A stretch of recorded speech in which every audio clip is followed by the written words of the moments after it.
Olá, moradores de Guanambi e região, tudo bem com vocês? Hoje iremos conversar um pouco sobre o direito dos desastres e a sua relação com a atividade de mineração.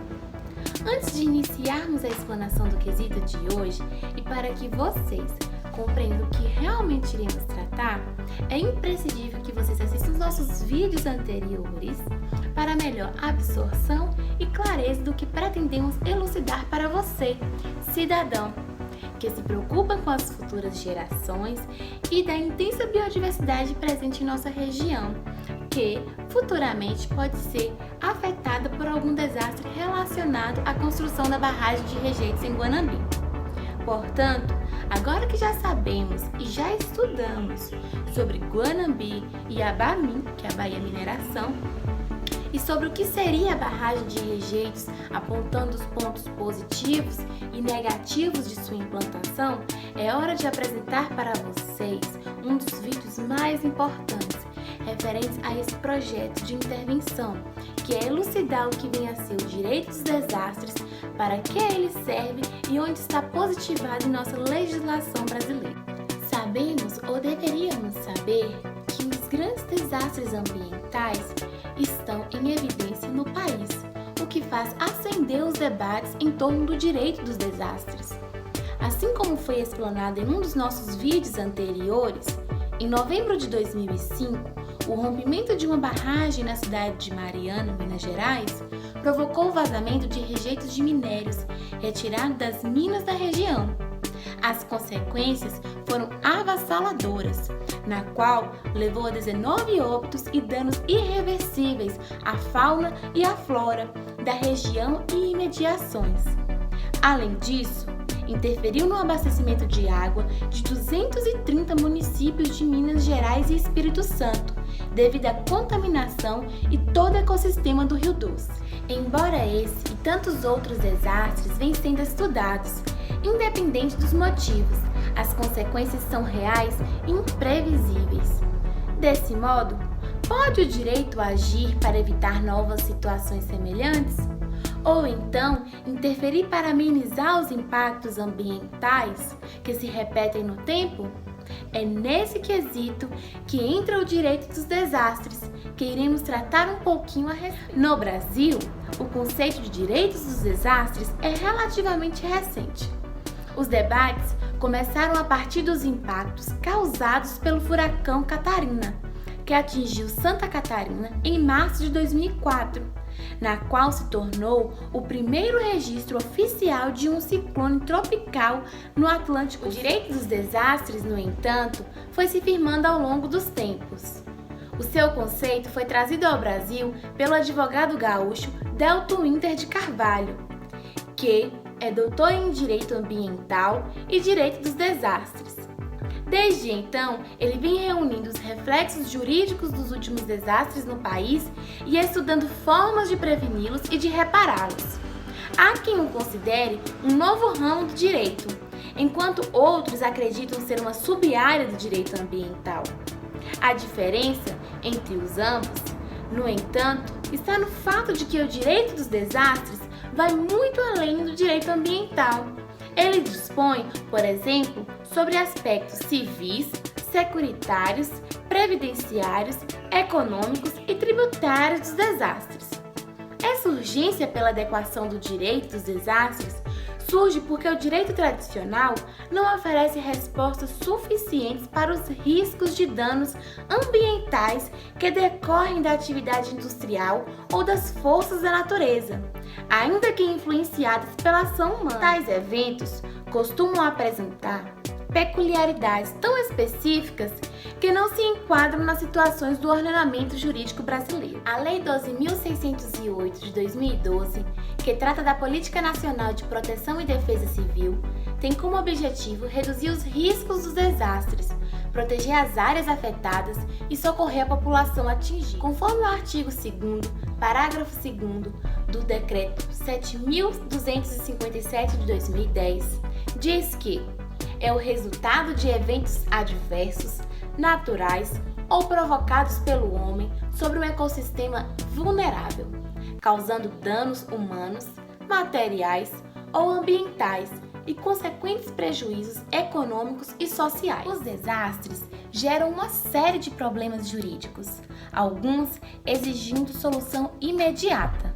Isso porque a legislação brasileira, que faz referência à temática, sequer menciona questões sobre enchentes e deslizamentos em seu texto. É o caso, por exemplo, da Lei de Recursos Hídricos, Lei 9.433 de 1997, e do Estatuto da Cidade, Lei 10.257 de 2001. Agora, iremos especificar para vocês algumas situações em que o direito dos desastres é realmente imprescindível. Em relação às vítimas, nem todas as pessoas que são vítimas de um desastre natural são identificadas. No entanto, seus corpos precisam ser sepultados. Outros tantos, no entanto, nunca são encontrados.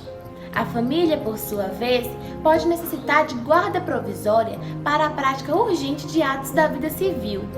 Problemas desse tipo surgiram em 2011. Por exemplo, quando os municípios da região serrana do Rio de Janeiro foram atingidos por enchentes e deslizamentos de terra, matando cerca de 1.000 pessoas. Desde então, alguns tribunais vêm criando gabinetes de crises que são acionados no caso de desastre ambiental. Em relação aos desabrigados, em geral, grandes desastres naturais deixam centenas ou milhares de pessoas desabrigadas.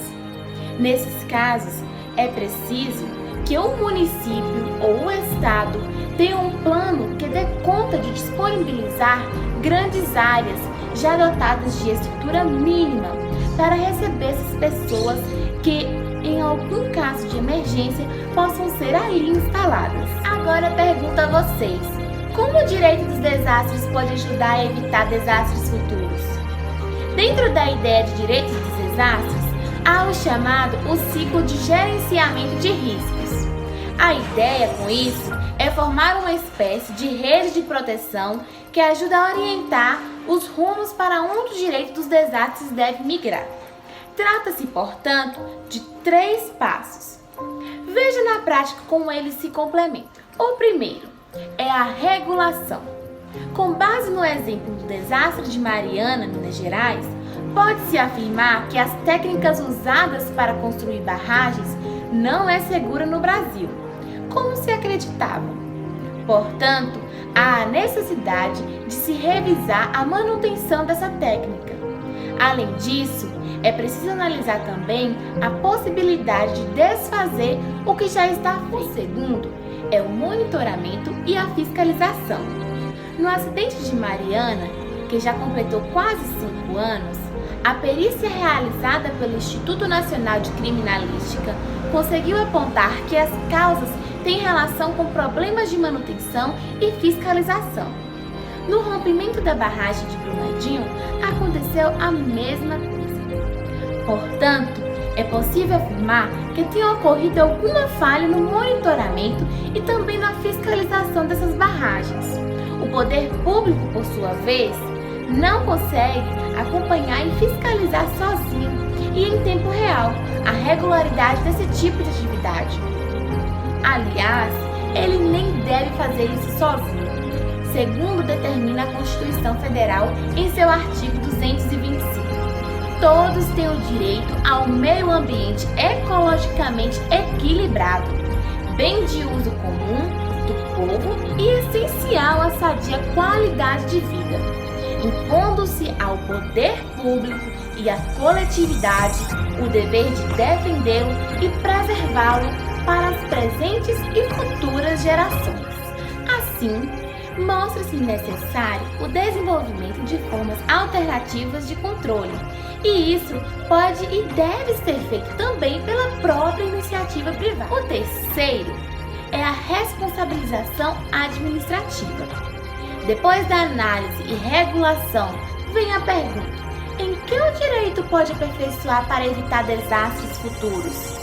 Entra-se, portanto, nas discussões a respeito da responsabilização administrativa.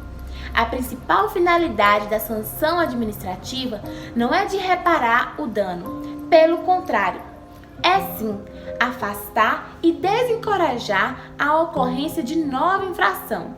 Com a legislação atual, por exemplo, não há força suficiente para esse propósito. É preciso refletir sobre essas questões para alinhar cada vez mais o conceito de direito dos desastres no Brasil. Esse novo ramo tem força para fazer surgir decisões jurídicas capazes de avaliar não somente os danos já concretizados, mas também aquelas situações de riscos que são provocadas. Isso pode fazer com que as medidas implantadas não sejam apenas uma alternativa corretiva, mas também uma forma de se antecipar à ocorrência do dano, gerando uma proteção maior no futuro. Sendo assim, uma ferramenta imprescindível para nós, cidadãos guanambienses, aderirmos em casos de necessidade aqui em nossa região. Por fim, é válido salientar que, consoante Delto Winter de Carvalho, o que resta após um desastre é o restabelecimento dos serviços públicos essenciais, compensar vítimas e meio ambiente, buscar responsabilidades e, o mais importante, aprender e adotar medidas para evitar novos eventos do mesmo gênero. Se assim for, o ciclo se fecha intencionalmente, evitando novos eventos como o anterior. Do contrário, novos desastres seguirão a ocorrer. Para mais, o mesmo também elucida que, em nome das vítimas e do meio ambiente, devemos ser melhores na gestão dos desastres. Para tanto, uma das ferramentas é o estudo dos direitos dos desastres, filho do Estado de Direito e primo irmão do direito ambiental.